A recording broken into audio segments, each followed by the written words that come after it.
श्री कृष्ण श्री कृष्ण श्री कृष्ण।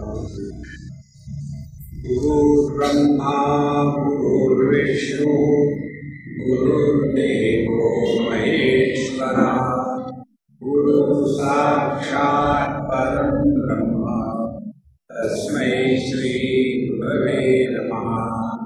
तस्मै श्री गुरवे नमः। कोई भी कार्य जब हम मैकेनिकली करते हैं तो उस कार्य में एक्सपर्टाइज हो जाती है, लेकिन अपने जीवन की एफिशिएंसी नहीं बढ़ती।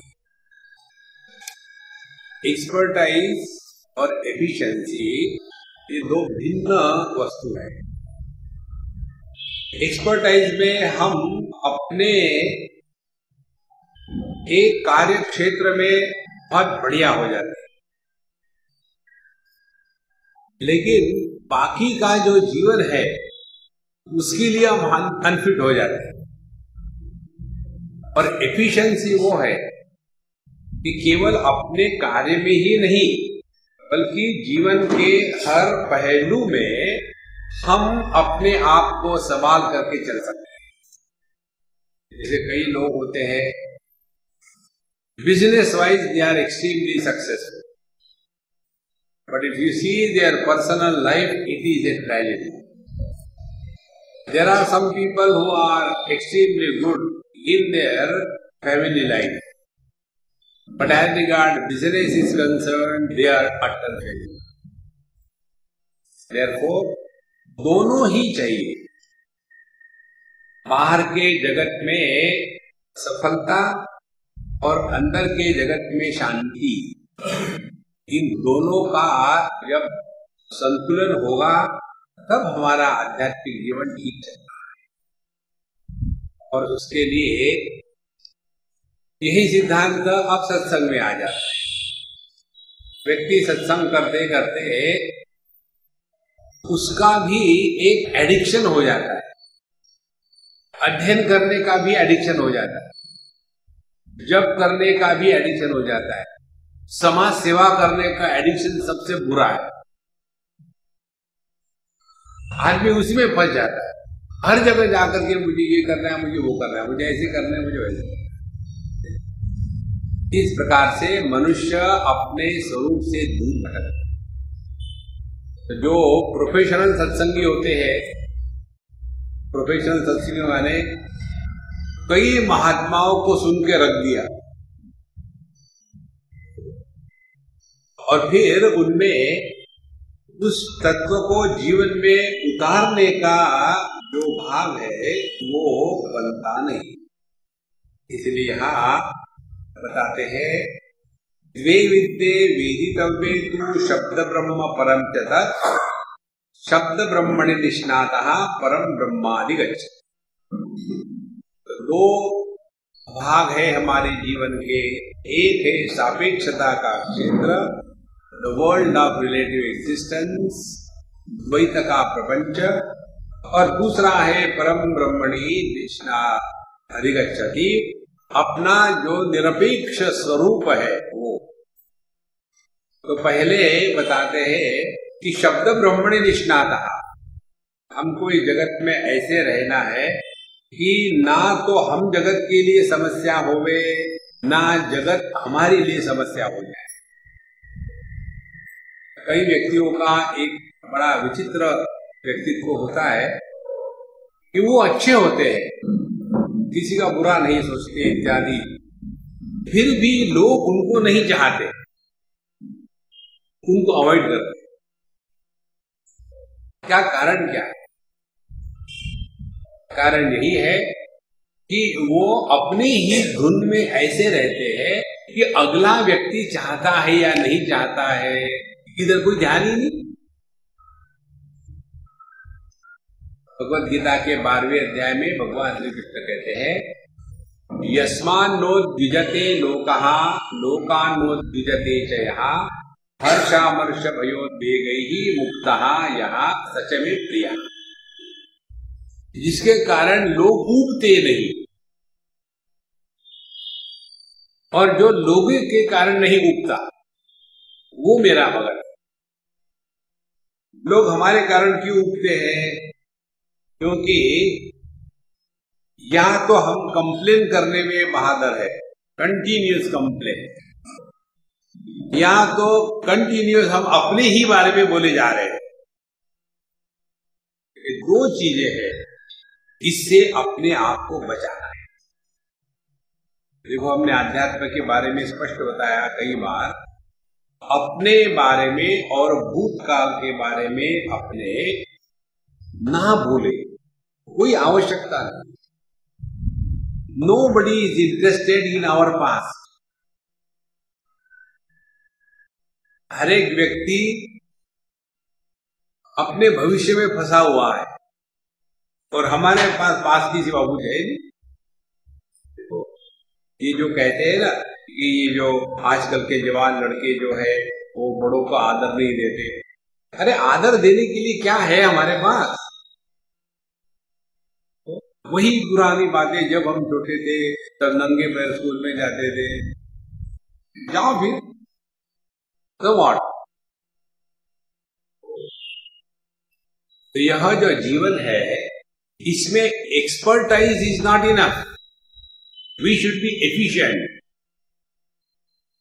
जो भी क्षेत्र रहे, और ये एफिशिएंसी जो है it is like the catalytic agent.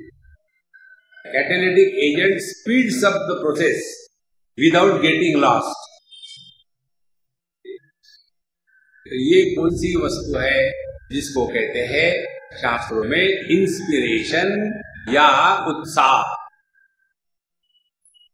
तो द्वे विद्वे वेदितव्ये, जगत के साथ रहते समय बड़ा उत्साह के साथ रहे, लेकिन वहां ये ध्यान रखें कहीं हम अपने विचार अन्य पर लाद तो नहीं रहे हैं, कहीं कंप्लेन तो नहीं कर रहे हैं, कहीं अपने ही बारे में तो नहीं बोले जा रहे हैं। और ये ऐसा रोग है, इससे बचना बड़ा कठिन। एक उदाहरण देते हैं हम आपको। एक महात्मा जी हमको किसी दूसरे देश में मिले, अभी वो 90 साल के, 90 से ज्यादा ही हो गए। उन्होंने किसी देश पे किसी संस्था का कार्य किया, 1-2 दिन नहीं, 3 दिन नहीं, 40 साल। फिर वहां से उन्होंने कहा कि अब मैं इसको नहीं करूंगा, अब मैं भ्रमण करूंगा। और भ्रमण कैसा करेंगे? जा करके कहीं रहेंगे और सत्संग करेंगे। पहले भी जाते थे, लेकिन पहले जब जाते थे तो उनका प्रोग्राम होता था 4 दिन, 6 दिन, 8 दिन, फिर निकल गए। अब ये जाते थे, जाने का नाम ही नहीं।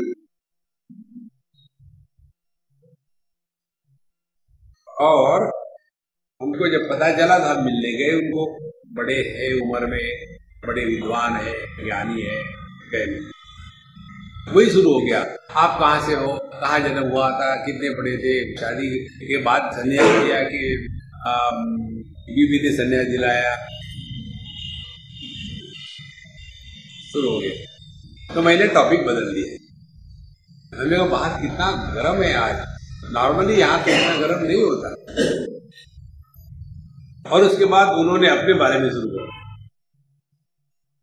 मैंने इंजीनियरिंग करी, मैं गोल्ड मेडलिस्ट था और मैं ज्वाइन करना चाहता था, लेकिन इन्होंने नहीं कहा, फिर भी मैंने छोड़ा नहीं, फिर मैं दूसरे आश्रम में गया, फिर ये किया वो किया, जो शुरू हो गया।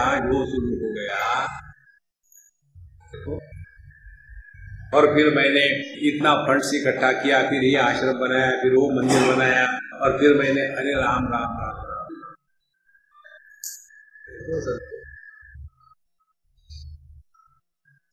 ये अत्यंत सावधानी से जीना, इसको साधना,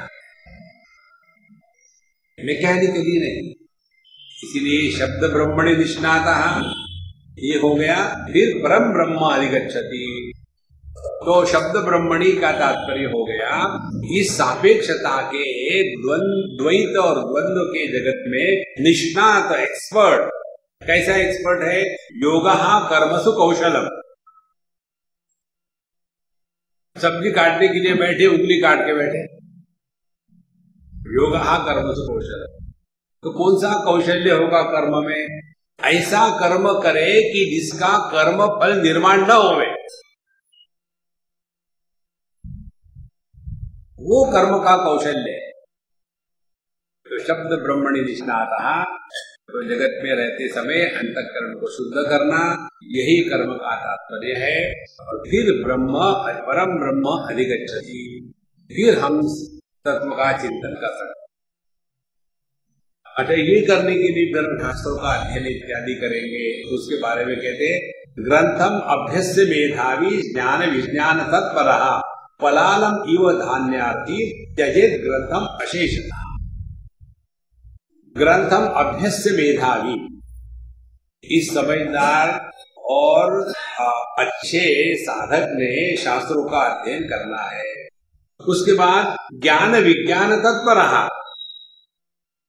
केवल पांडित्य को नहीं बढ़ाना है, जो हमने सीखा है शास्त्रों में उसको अपने जीवन में उतारने के क्या टेक्निक है, यू डिस्कवर। कोई आपको नहीं बता सकता। एक बेस्ट उदाहरण हम यही दे सकते हैं आपको। जब छोटा बालक चलने लग जाता है तो वो किसी को पूछता है क्या कि मम्मी मैं कैसे चलूं? वो अपनी टेक्निक निकालता है।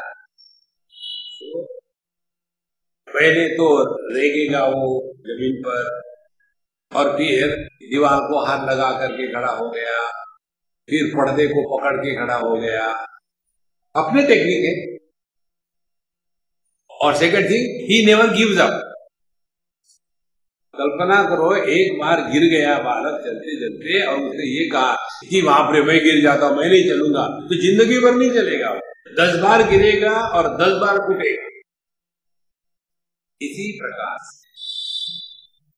जो हमने शास्त्रों में सुना है उसको जीवन में लगाना है। विज्ञान तत्परा, ज्ञान को अनुभूति में कन्वर्ट करने की प्रक्रिया को कहते हैं आध्यात्मिक साधना।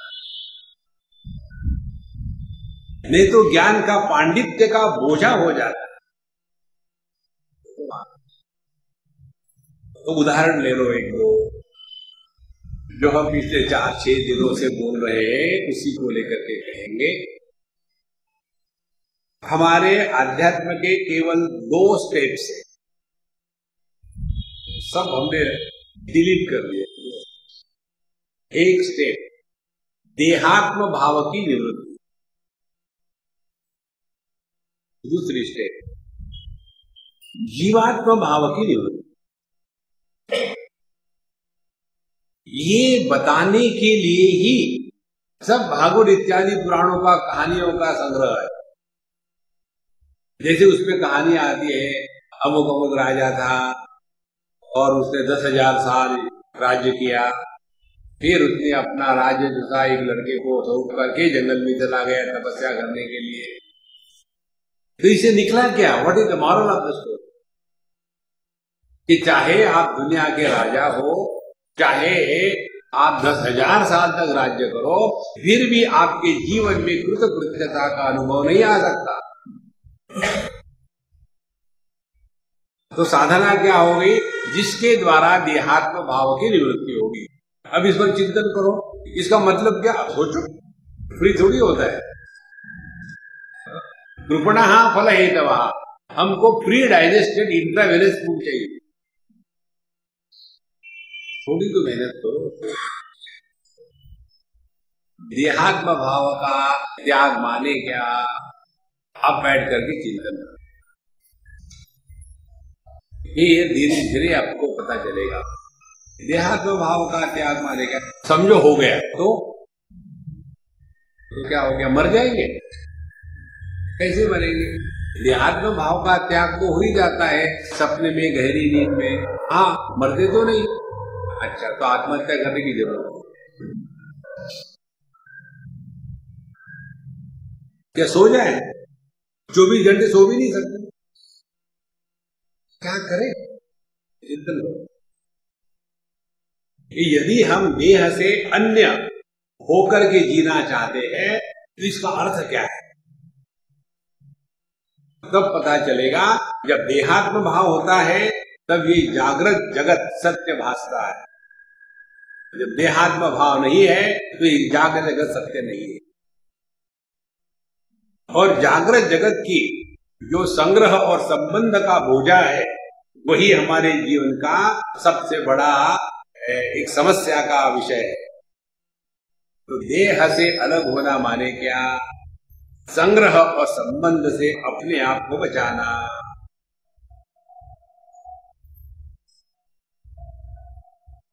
आप लोगों ने वो 3 इडियट देखा था ना?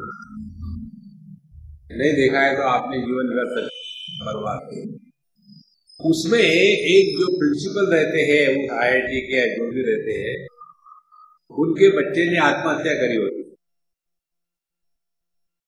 और सबको पता है, इसीलिए कि वो अपने विचार उस बच्चे पर लादना चाहते।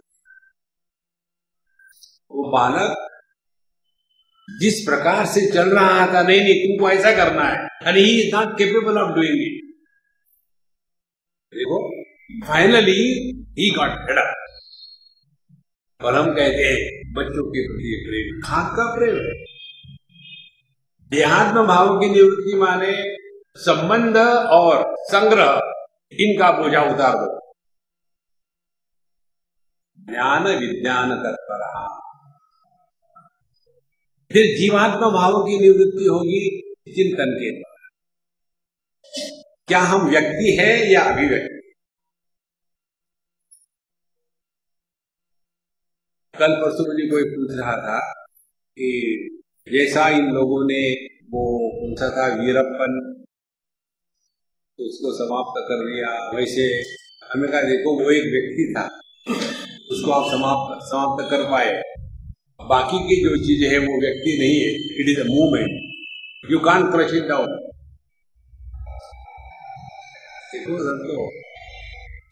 इसलिए हम व्यक्ति है कि अभिव्यक्ति?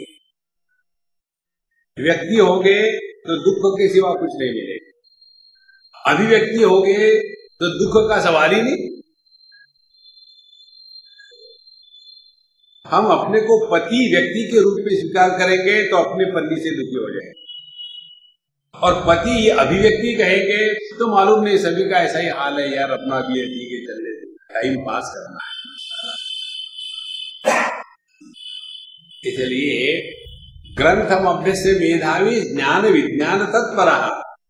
अब यह जो ज्ञान है अपने जीवन में उतारना है, इसी में लगे रहे। और पलालम इव धान्यादि त्यजेत ग्रंथम अशेषता।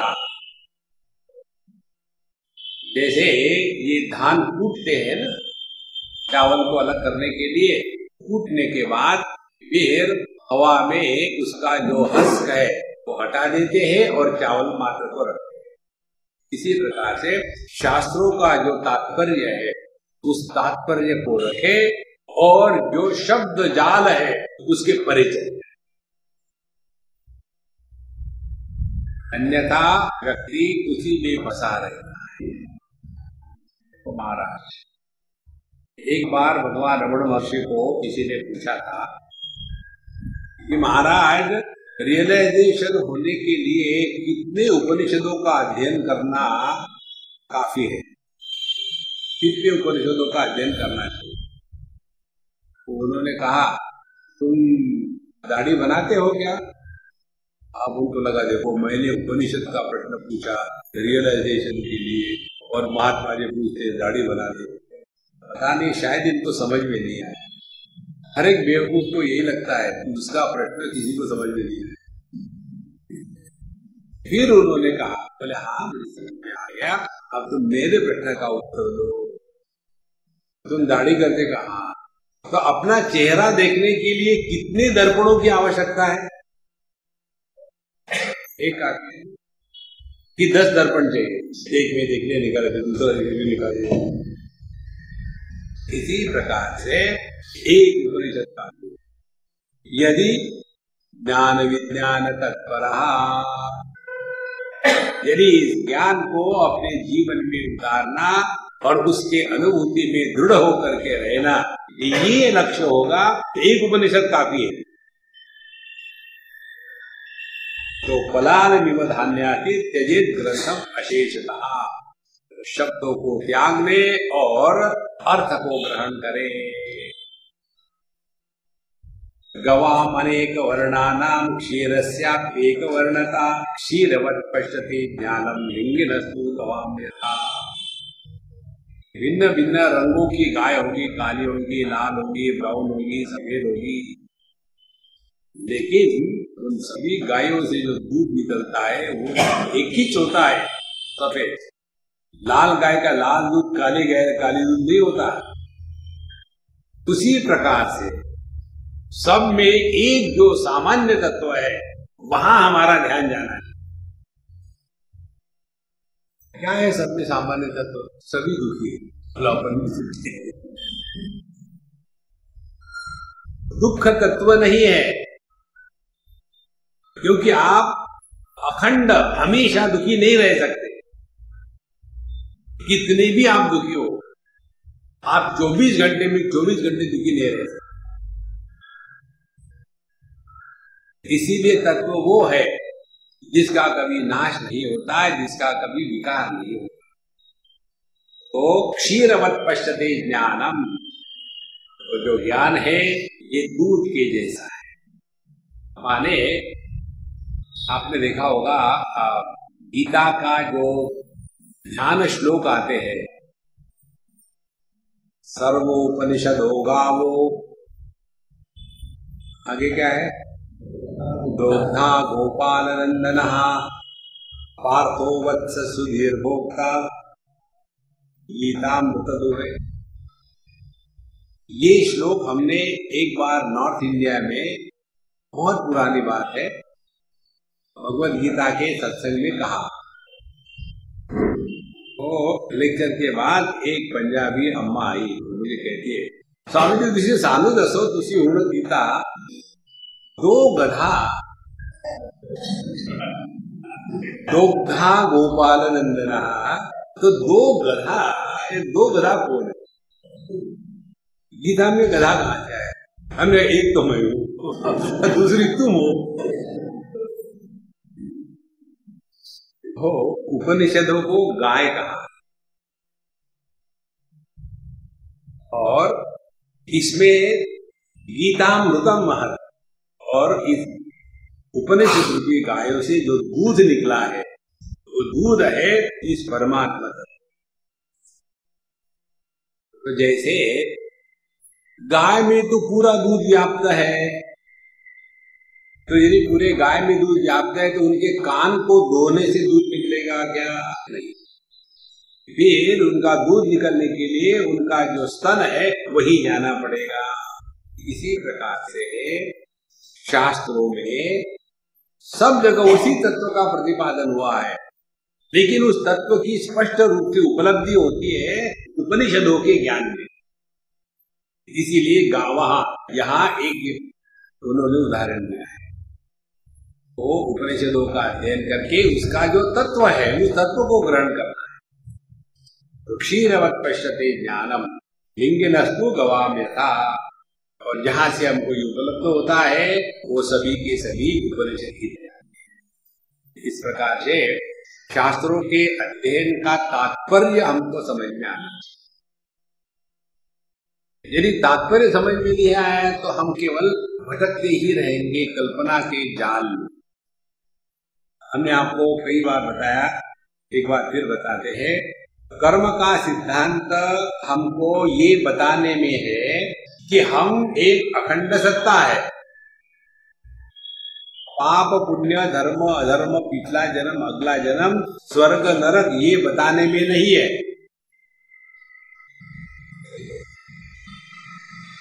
और इसीलिए कहते हैं ना, पिछले जन्म का पाप, पिछले जन्म का पाप, अगले जन्म का पाप। तो जन्म किसका हुआ? देह नहीं भुगता, देही भुगता है।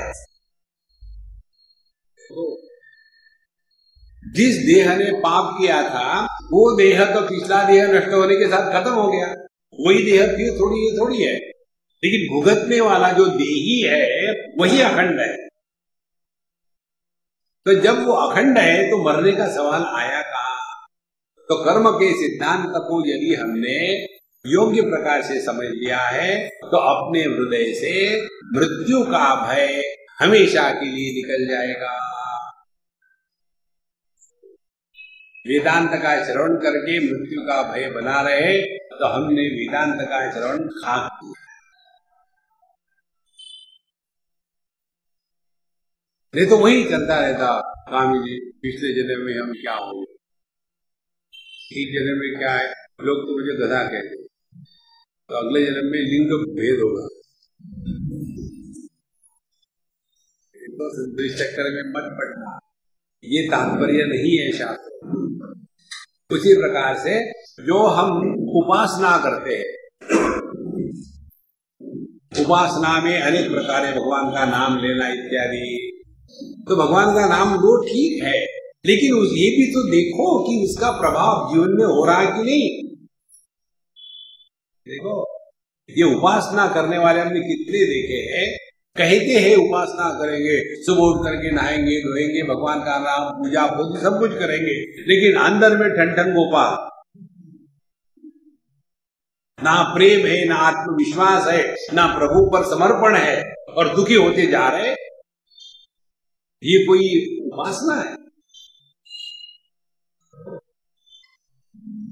उपासना का तात्पर्य आत्मविश्वास का जागरण। आत्मविश्वास जागृत नहीं हुआ तो क्या उपासना? उसके पश्चात योग। योग का तात्पर्य सेल्फ डिसिप्लिन। ध्यान से सुनो, हर चीज हमको सीखनी पड़ती है, चाहे रोटी बेलना हो वो सीखना।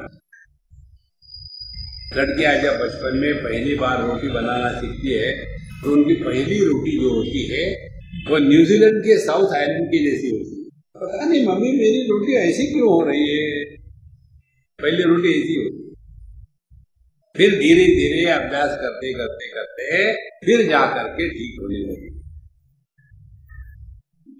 तो छोटी सी बात रोटी बनाना वो सीखना पड़ता है, कार कैसे चलाना वो सीखना पड़ता है, चड्डी कैसे पहनना, वो नाड़ा लटकना नहीं चाहिए वो बताना पड़ता है, लेकिन विचार कैसे करना इसके बारे में कभी हमने सीखा है?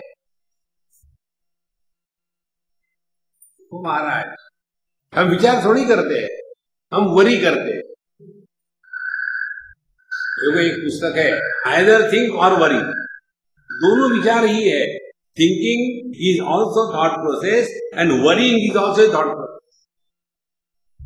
तो चिंतन कैसे करना है, इसलिए जैसे जैसे आप अनेकता से हटकर के एक को ग्रहण करने की प्रक्रिया को चिंतन कहते हैं। भगवान रमण महर्षि कहते हैं प्राण बंधनात् लीयते मनः एक चिंतनात् नाशमेत्यता। प्राण का बंधन माने प्राणायाम के द्वारा हम मन को शांत कर सकते हैं, लेकिन मन नष्ट नहीं होता, हमको मन को नाश कर देना है। We have to kill the mind. और ये हम सब करते भी है, लेकिन हमारा killing of the mind is a chemical process. Either take the pills और टेक ए पिलो या पी लो। किलो का तात्पर्य केवल मन को चुप करना है, ये नहीं होता। मन का नाश माने क्या? मन के दो पहलू है। एक मन विषयों का ज्ञान ग्रहण करने का एक साधन है, जैसे आप हमको सुन रहे हैं। ये मैं उदाहरण दे रहा हूं, पता नहीं सुन रहे कि नहीं। अभी तक हम 29 मिनट तक बोल रहे हैं। अब 29 मिनट में आप कितने मिनट मुझे सुने हो? हाँ, ये भी नहीं सुना। तो यदि कानों के पीछे मन नहीं होगा तो कुछ ज्ञान नहीं होगा। तो मन का एक पहलू है ज्ञान के ग्रहण करने का एक उपकरण। दूसरा पहलू है, किसी भी वस्तु को ग्रहण करने के पश्चात उस वस्तु के बारे में कमेंट्री शुरू हो गई। ये अच्छा है, ये बुरा है, ये आवश्यक है, ये अनावश्यक है, ये होना जरूरी है, होना जरूरी नहीं है, ये सुख का साधन है, ये दुख का साधन है। किसी भी एक वस्तु को ग्रहण होने के पश्चात हमारा मन जो है वो संकल्प विकल्प करने में लग जाता है। मैंने किसने पूछा था आज या कल में, हमें ये संकल्प विकल्प का क्या आता है? विकल्प माने ऑप्शंस। सुबह उठ के सत्संग को जाओ या नहीं जाओ, अभी तो कभी गया नहीं, क्या करना है। लेकिन लोग तो कहते जाना चाहिए यार, लोगों को क्या कहना, लोग तो कुछ भी कहते हैं, चलो सो जाओ, नहीं मैं इतना आलसी नहीं, मैं जाऊँ। फिर उठ के बैठते और चाय पीते, लेकिन अब तो बहुत लेट हो गया होगा, अब तो खत्म हो रहा होगा, अब ऐसा करते अगले बार आएंगे तब जाएंगे, फिर जाके सो गए। फिर भी मन में चल रहा है, नहीं यार मैं इतना खराब तो नहीं, लेट क्यों ना हो, पहुंच तो जाऊं, फिर उड़ गए। ये जो हमारे अंदर में कहानियां चलती है ना, उनको कहते हैं विकल्प। Give 101 options. इसीलिए जितने सॉफ्टवेयर इंजीनियर होते हैं ना, they don't lead a real life, they lead optional life. ये ठीक है कि बोलते हैं, इसीलिए उनको मनुष्य का चेहरा अच्छा नहीं लगता, ओनली दैट डेस्कटॉप। विकल्प। संकल्प किसको कहते हैं? संकल्प माने किसी भी वस्तु को ग्रहण होने के पश्चात उसके बारे में सम्यकत्व की कल्पना। सम्यकत्व माने क्या? वो वस्तु अच्छी है, वो आवश्यक है, वो सुख का साधन है, मेरे दुख का कारण क्योंकि मुझे वो वस्तु नहीं मिली। ये वस्तु को देख करके जो संकल्प है, यही संकल्प हमको उस वस्तु के प्राप्ति का कारण बन जाते हैं। यदि आपने किसी वस्तु को देखा और संकल्प नहीं किए तो वो वस्तु आपको परेशान नहीं करेगी। जैसे हम लोग जाते हैं रोड पर, विंडो शॉपिंग कर रहे हैं, देख के घूम के निकल जाओ, टाइम पास हो गया, खत्म।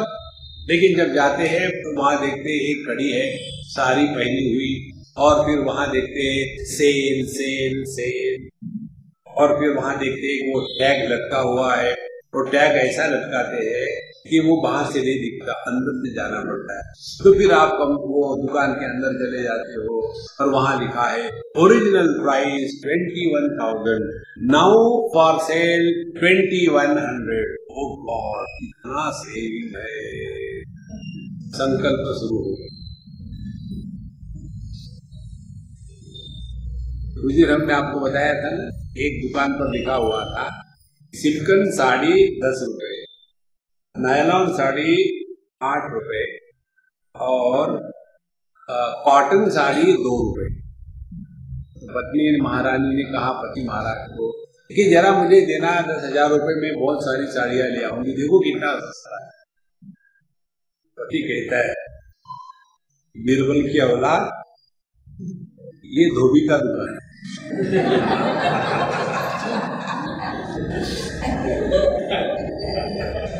ये कपड़े की दुकान नहीं।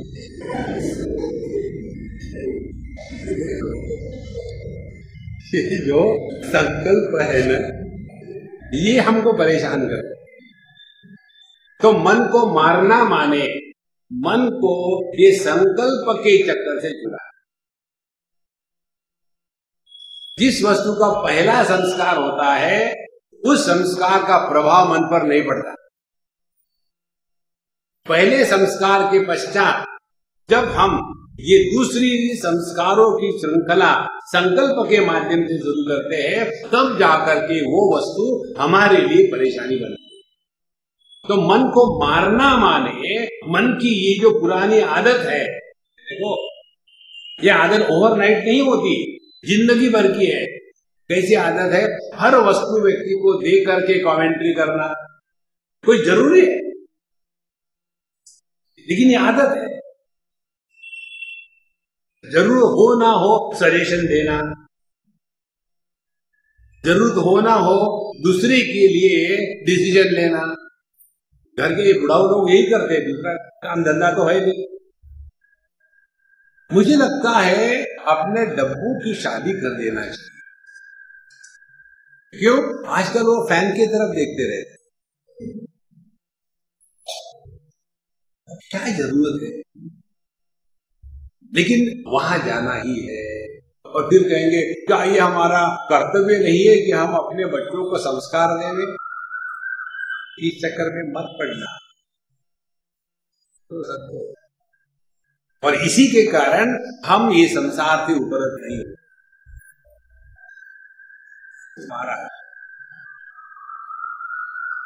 यदि हम तत्व को जानना चाहते हैं तो ये जो संकल्प विकल्प करने की जो आदत है मन की, उसको जानना। और इसके लिए हमने आपको सिंपल टेक्निक बताया। किसी से भी कोई भी बात करने की पहले पूछो, इज इट नेसेसरी? एक प्रश्न बोलना आवश्यक है क्या? चुप। फिर क्या करे? गुनगुनाते रहो, कुछ भी गुनगुनाओ। हम ये नहीं करे भगवान का नाम, कुछ भी गुनगुना, तब जा करके हम अपने मन पर कार्य। घृतमिव पयसति गूढ़ं भूतेव सति विज्ञानम् सततं मंथयितव्यं मनसा मंथान भूतेन। जिस प्रकार से दूध में घी छिपा हुआ रहता है, इसी प्रकार से अपने में परमात्मा छिपा हुआ है। तो दूध में से घी को निकालना हो तो क्या करेंगे? पहले उसको धीमी आग पर गर्म करेंगे, जल्दी जल्दी नहीं। क्रैश कोर्स इन मेडिटेशन नहीं होता, उसमें क्रैश हो जाओ। धीमे धीमे आग पर उसको रखा, उसके पश्चात एक पर्टिकुलर टेम्परेचर आने के बाद फिर एक बर्तन में, मिट्टी का बर्तन हो तो थोड़ा दही ले लिया स्टार्टर, और वो अंदर से चारों तरफ से उसको जैसे साबुन लगाते ऐसे पूरा कर दिया।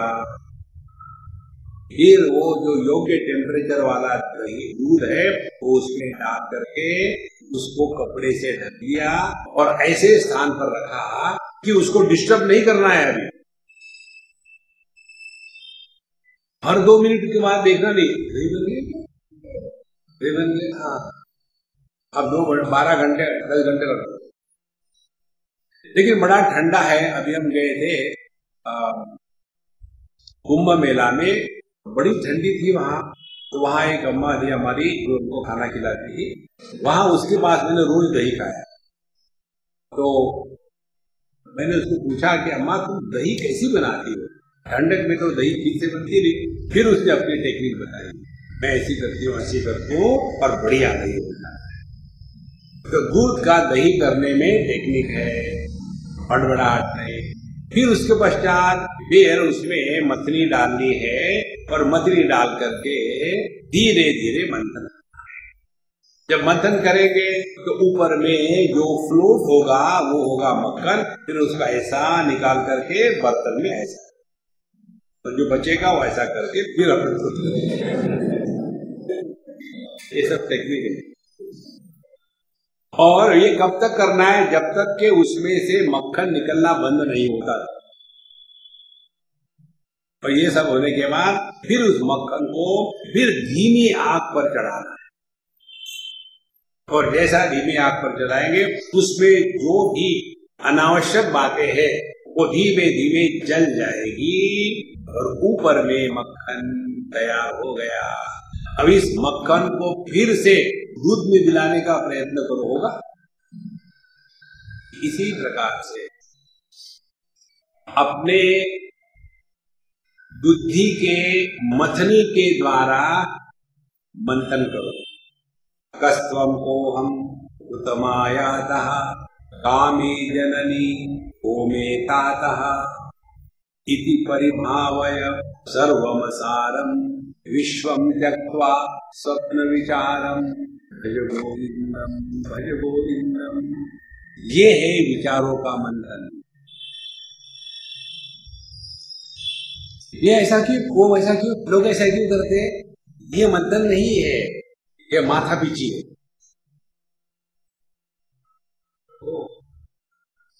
आत्मानमरणिं कृत्वा प्रणवं चोत्तरारणिं ज्ञान निर्मथनाभ्यासात् पाशं दहति पंडितः।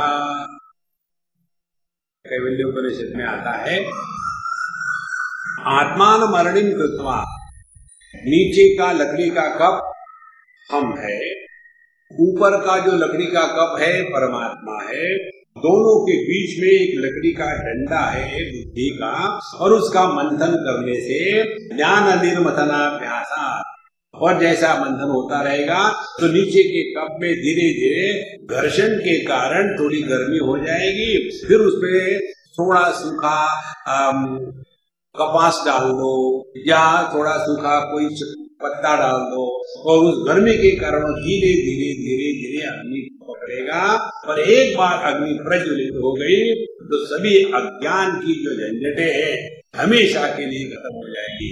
इसको कहते हैं आध्यात्मिक चिंतन। तो रोज जैसे हम लोग करते हैं, हर एक अनुभूति में आपको एक ध्यान करने की या आध्यात्मिक जीवन चलने की प्रक्रिया मिलती है, हर एक इसमें एनी एक्सपीरियंस।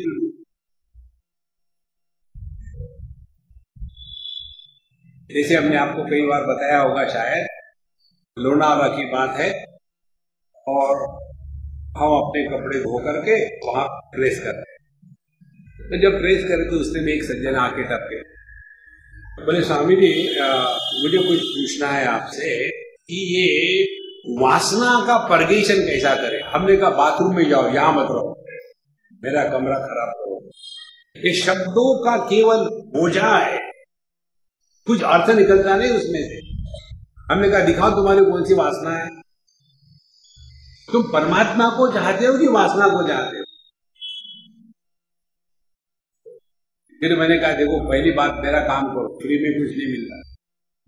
फिर मैंने कहा देखो वहां जो किचन टेबल पर कचरा पड़ा हुआ है ना, तो उसको कपड़े से साफ करके एक थाली में ले लो और मुझे दिखाओ, नीचे मत फेंक देना चाहो तो उन्होंने वैसा किया। हमने खड़े रहो, मेरी अपनी इस्त्री का काम पूरा कर दे। मैंने कहा इसके ऊपर क्या है कपड़े पर? तो कुछ नहीं। क्यों नहीं? सरवटे नहीं, सरवटे तो है। अब मैं इस तरह घुमा रहा, जैसे इस तरह घुमाई सरवटे खत्म हो गए ना, देखो अब तुम्हारे वो थाली में ले लो, सब सरवटे में डाल रहा हूं। जैसा तुमने कपड़ा घुमा करके कचरा इकट्ठा किया, थाली में इकट्ठा किया, उसी प्रकार से इन सलवटों को इकट्ठा करके रख दो। सलवटे नाम की कोई वस्तु है क्या कि जिसका इकट्ठा कर पाओगे?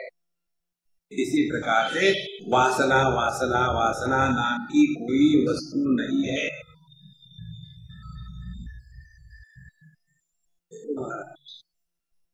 इसी में पूरा जीवन चला जाता है। जो नहीं है उसको नाश करने का प्रयत्न कर रहे हैं, जो है उसको पकड़ो ना। देखो अनात्म वस्तु के चिंतन के अभाव को आत्मचिंतन कहते हैं।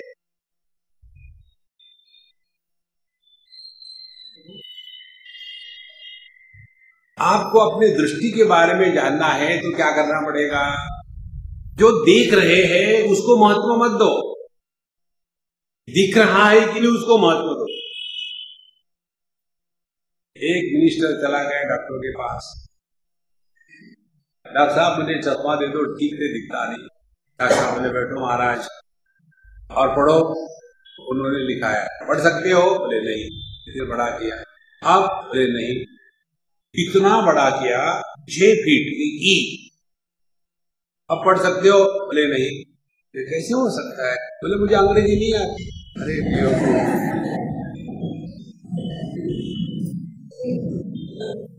तो ऐसे व्यक्ति को चश्मा नहीं, उसको भेजना पड़ेगा मेंटल हॉस्पिटल।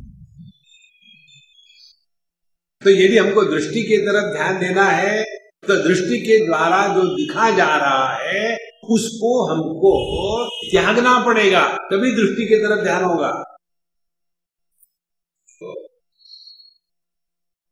इसीलिए धृतम एवं पयसे निगूढ़म, कितनी इच्छाएं आके चली गई, जो आती है जाती है वो हमारी स्थिति नहीं है, जो कभी आया नहीं, जो कभी गया नहीं, वो हम है। तो सततम मंथयितव्यम, और ये सतत यह कंटिन्यूअसली करना है। तत् ये धातु है, तनोति इति तत्, जैसे जो तंतु वाद्य होते हैं ना, सितार इत्यादि, उसमें लोहे को खींचा है, तार बना है। इसी प्रकार से एक ही परमात्मा ये अनेक नाम रूप में प्रकट हो रहा है वही परमात्मा। सततम मंथयितव्यम मनसा मंथान भूतेन, तो अपने मन के द्वारा हमको चिंतन करना है, चिंता नहीं। नॉर्मली हम लोग चिंता करते हैं, चिंतन नहीं।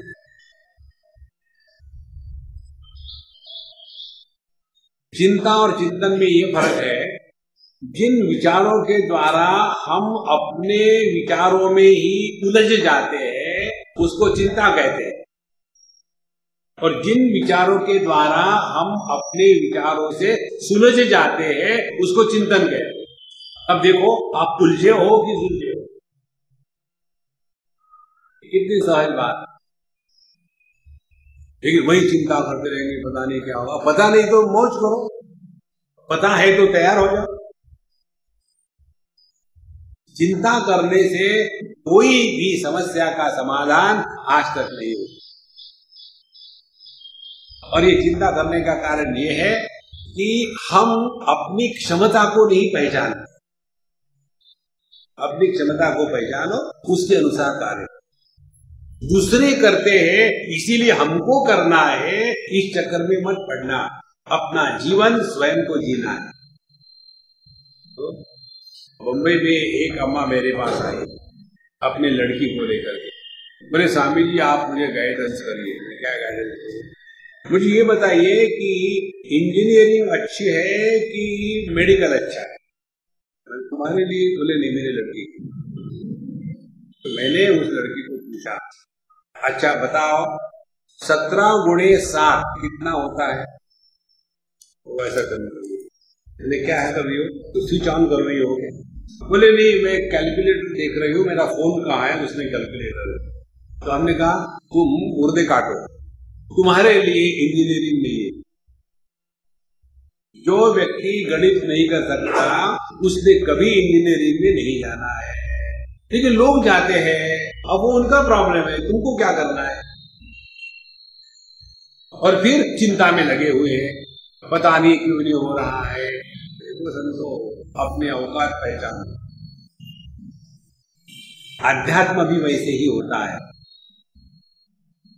महाबलेश्वर की बात है, हम वहां पेड़ के नीचे खड़े थे, हमारी गाड़ी गई थी पेट्रोल भरने के लिए। हमने तुम जाके आओ, तो यही खड़ा है।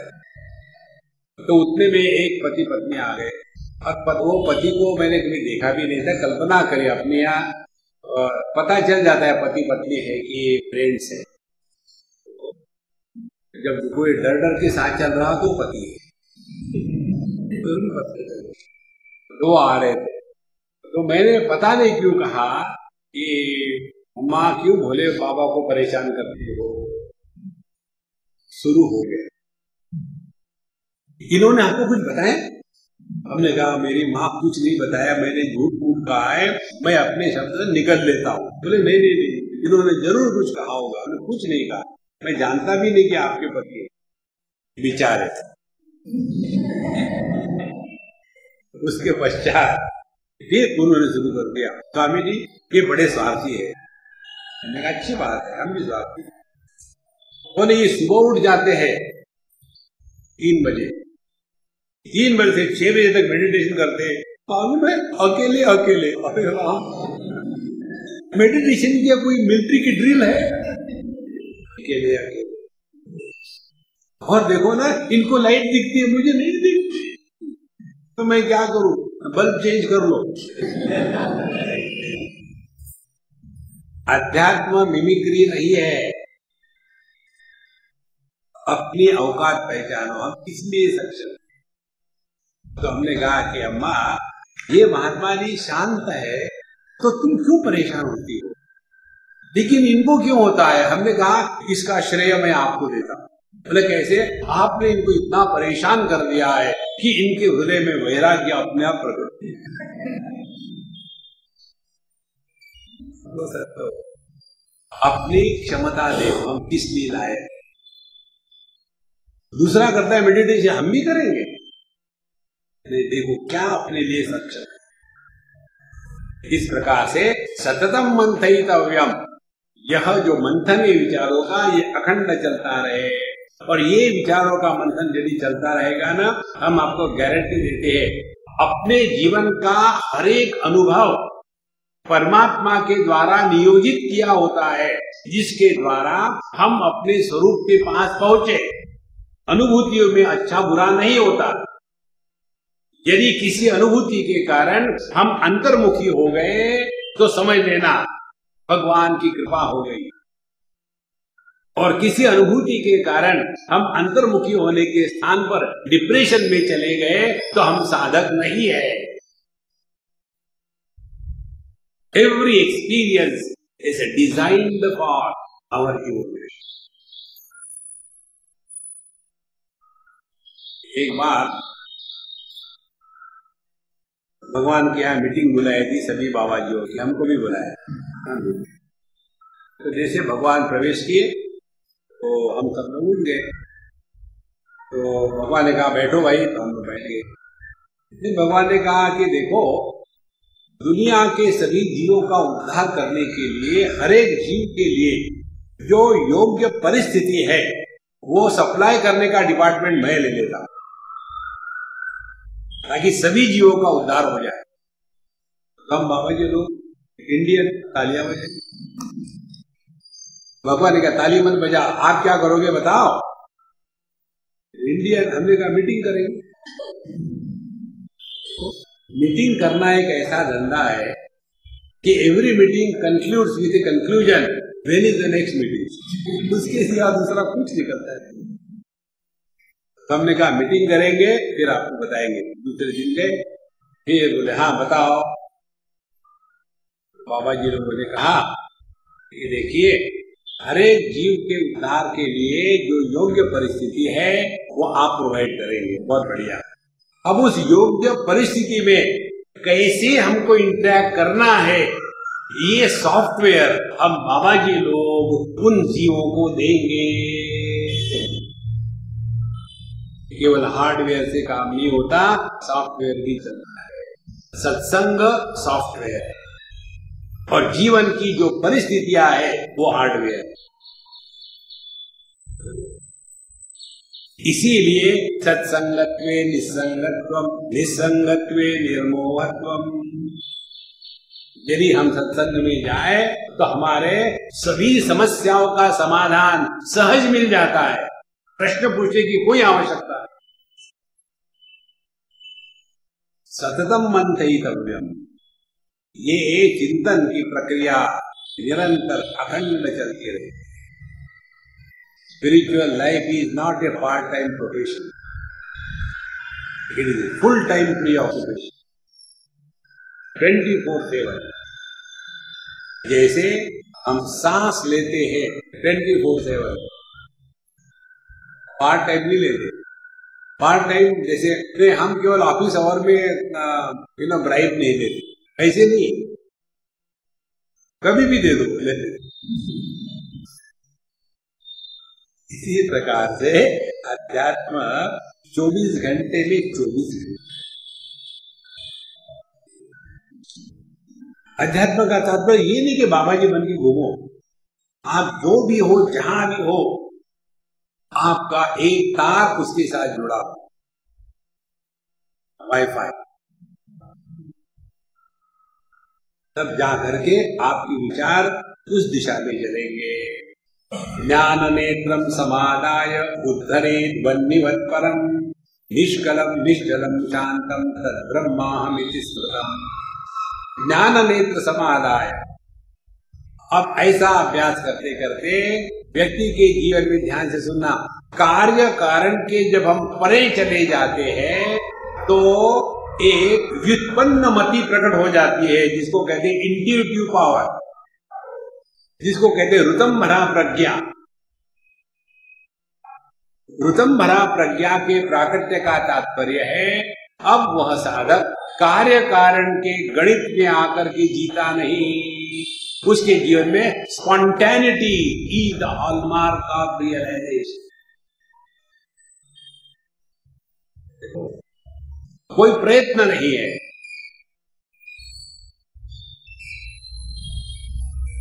आंखें जब खुलती है तो देखने का प्रयत्न करना पड़े तो आंखें नॉर्मल नहीं है।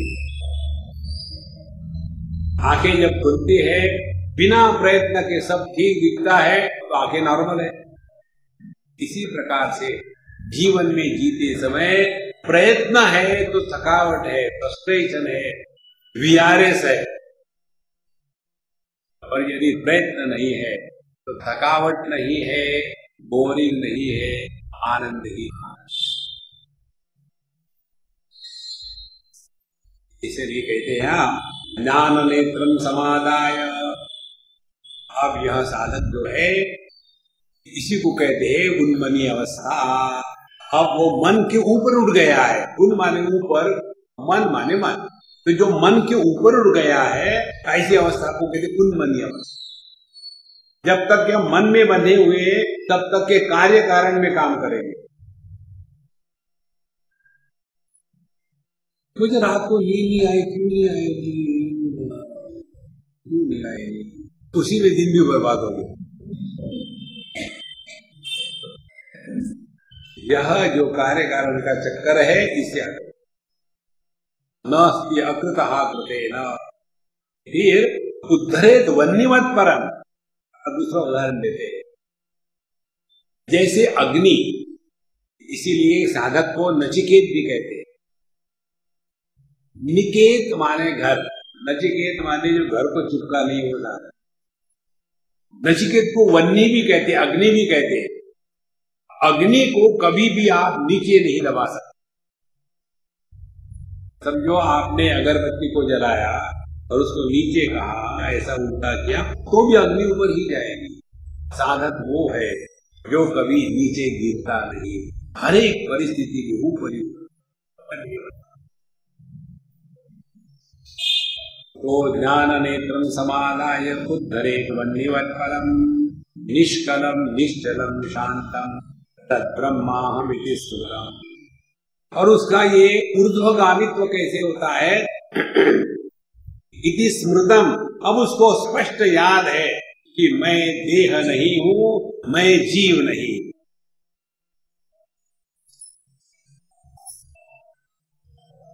फिर निष्कलम, जिसमें कोई कला नहीं है।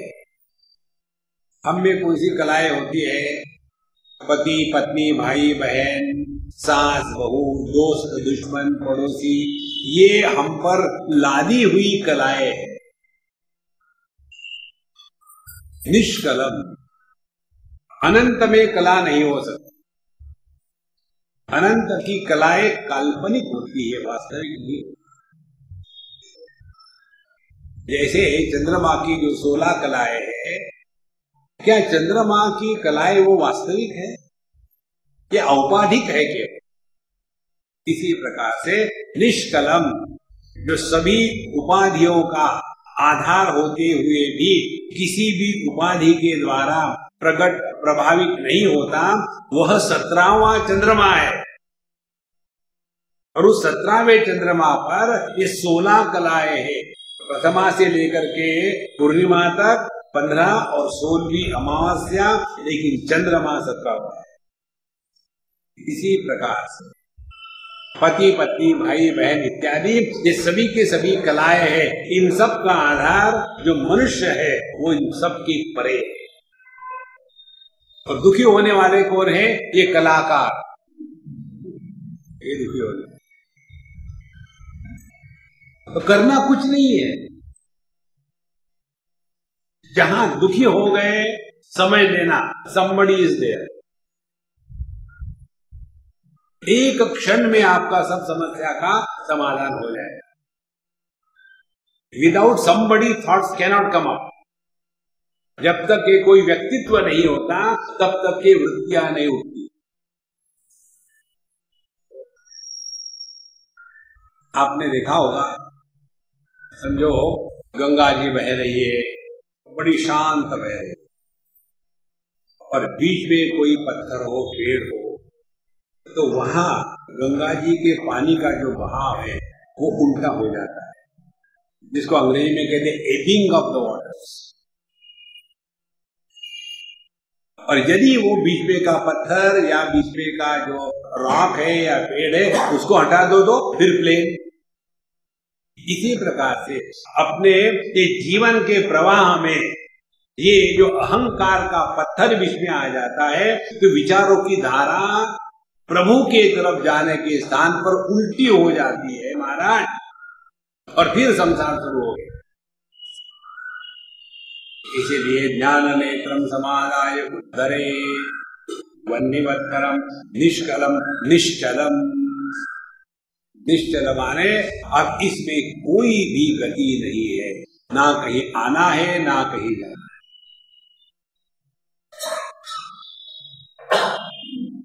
एक बार हमने साउथ अफ्रीका में एक रिट्रीट में इस विषय पर चिंतन किया था, nothing to do nowhere to go. उसमें कोई 10-15 लेक्चर हुए थे। Nothing to do nowhere to go, वो होने के पश्चात अब वहां के जितने भी हमारे दोस्त लोग हैं बस उन्होंने उसको महामंत्र बना दिया, nothing to do nowhere to go, relax. कुछ करना है तो परेशान हो, जब कुछ करना है तब मैं है, जब तक सोना है तब तक मैं है, जब सो गए तो मैं नहीं। आपको यहाँ सत्संग में आने के लिए प्लानिंग करना पड़ा, वहां जाना है, भीड़ तो नहीं होगी, ऐसा तो नहीं होगा, गाड़ी नहीं है, ड्राइवर नहीं है, फिर क्या करे, मैं गाड़ी चला सकती हूँ लेकिन सामने ही रिवर्स नहीं कर सकती। एक बार यहाँ आ गए फिर वो विचार खत्म, यहाँ आने के बाद फिर अब खत्म तो होगा, खत्म हो ही नहीं रहा। तो आ रहा है nothing to do nowhere to go, relax. फिर लाइफ क्या है? Absolute time pass. हम लोग यहाँ वेकेशन पर आए हुए, परेशान होने के लिए नहीं आए। वो निष्कलम निश्चलम शांतम, ये शांति किसी का विरोधी नहीं है, निर्विरोध शांति, ये ही अपना स्वरूप है। सर्वभूतादिवासं यत् भूतेषु च वसत्यपि सर्वानुग्राहकत्वेन तदस्म्यहं वासुदेवः, तदस्म्यहं वासुदेव इति। सर्वभूत अधिवासम यत्, जो सभी भूत मात्रा में निवास करता है। ध्यान से सुनना, आकाश का निवास पूर्व दिशा में, आकाश का निवास पश्चिम दिशा में। ये जब हम कहते हैं तो इसका तात्पर्य क्या हो गया? ये दूसरा, सुवर्ण का निवास सभी आभूषणों में है। तीसरी बात भगवान कृष्ण कहते हैं, सर्वस्य चाहम हृदि सन्निविष्टः, मैं सबके हृदय में हूं। निवास का अर्थ क्या है? वो अधिष्ठान है, वो आधार है। यदि वो नहीं है तो कुछ भी संभव। तो मत्तः स्मृति ज्ञानम अपोहनम च, मेरे ही कारण ज्ञानम जागृत अवस्था संभव है। वो चली गई तो भी मैं जो का क्या। स्मृति मेरे ही कारण स्वप्नावस्था संभव है, स्वप्न गया तो भी मैं जो का क्यों, मेरे कारण सुषुप्ति अवस्था संभव है। हो गई तो भी मैं ज्यों का त्यों, मेरे ही कारण समाधि संभव है। समाधि टूट गई तो भी मैं ज्यों का त्यों। यह जो चिदाकाश है ये अपना स्वरूप है। सर्वभूतादिवासं यत्। ध्यान से सुनना, ये बात समझने में कोई कठिनाई नहीं होती कि सभी आभूषणों में सुवर्ण है, सभी बर्तनों में मिट्टी है, सभी लहरों में पानी है। ये समझने में कोई बुद्धि की आवश्यकता नहीं है। लेकिन जो जड़ चेतन है, जो चर अचर है, जो भूत भविष्य है, जो स्थिर और परिवर्तनशील है, सब में एक ही तत्व कैसे संभव है?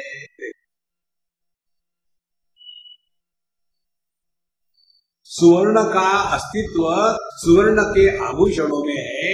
ये देखने के लिए, समझने के लिए बुद्धि को खुजलाना नहीं पड़ता।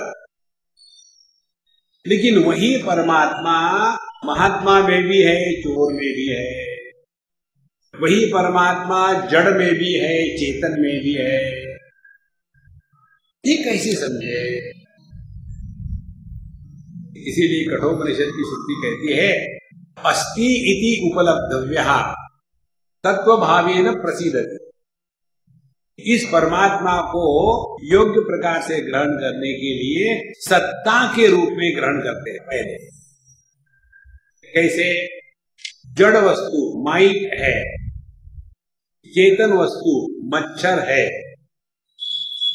गतिशील वस्तु बहने वाली वायु है, स्थिर वस्तु पहाड़ है,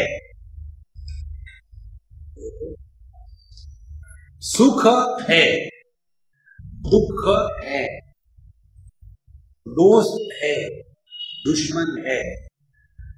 हमारी अनुभूति हमेशा सत्तात्मक होती है।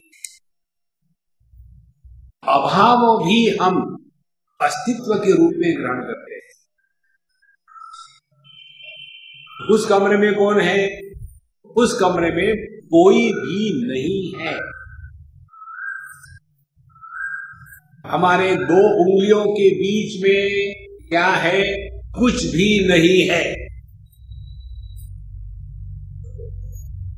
तो यह जो सत्ता है यही सबका अधिष्ठान है। जैसे सुवर्ण के आभूषणों के लिए सुवर्ण सत्ता है, इसी प्रकार से यह जो नाम रूप निरपेक्ष सत्ता है वह अपना स्वरूप है। जैसे आभूषणों के नाम रूप को गला दिया जाए तो वो गायब हो जाएंगे, लेकिन सुवर्ण बना रहेगा। इसी प्रकार से जागृत गायब हो गई तो जागृत पुरुष, उसकी लाभ हानि, उसके संग्रह संबंध वो गायब हो जाएंगे। लेकिन इन सब का जो एक आधार है वो ज्यों का त्यों है। क्यों? कि वो अभी सपने को आधार दे रहा। सपना खत्म हो गया तो वो सुषुप्ति को आधार दे रहा, सुषुप्ति खत्म हो गई तो समाधि को आधार दे रहा है, समाधि टूट गई फिर भी वो ज्यों का त्यों है। यह जो नित्य उपलब्ध अकाट्य सत्ता है वह सर्वभूतादिवासं यत्, सब में ओतप्रोत वही बना। इसलिए सर्वभूतादिवासं भूतेषु च वसति अपि, तो सभी में वही निवास कर रहा है और इसीलिए उसका नाम है श्रीनिवास, सब में निवास। इसीलिए सर्व अनुग्राहकत्वेन, और सब पर अनुग्रह करता है। देखो कैसे? जागृत के लाभ हानि पर अनुग्रह करने वाली चेतन सत्ता, स्वप्न के लाभ हानि पर अनुग्रह करने वाली चेतन सत्ता, इनके अभाव में सुषुप्ति पर अनुग्रह करने वाली सत्ता, और समाधि में होना न होना इस पर अनुग्रह करने वाली सत्ता, ये सब पर अनुग्रह करती है लेकिन किसी के भी द्वारा प्रभावित नहीं होती। यह अपना स्वरूप है। ध्यान से सुनना, भगवान के अनुग्रह को समझना माने ये समझना, हमारे लिए भगवान का अनुग्रह क्या होता है? हमारे कहने के अनुसार बातें हो गई तो बापे दी कुल कृपा, तो भगवान का अनुग्रह। हमारे कहने के अनुसार बातें नहीं हुई तो भगवान का अनुग्रह नहीं। अपने आप को भगत कह रहा है।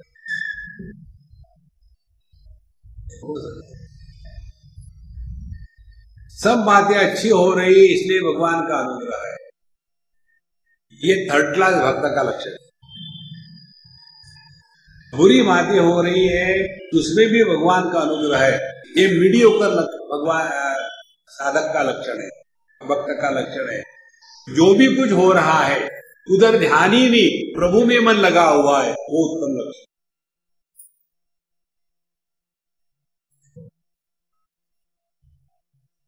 इसीलिए भगवान के अनुग्रह को व्यक्ति अपने व्यक्तित्व के अनुसार पहचानता है।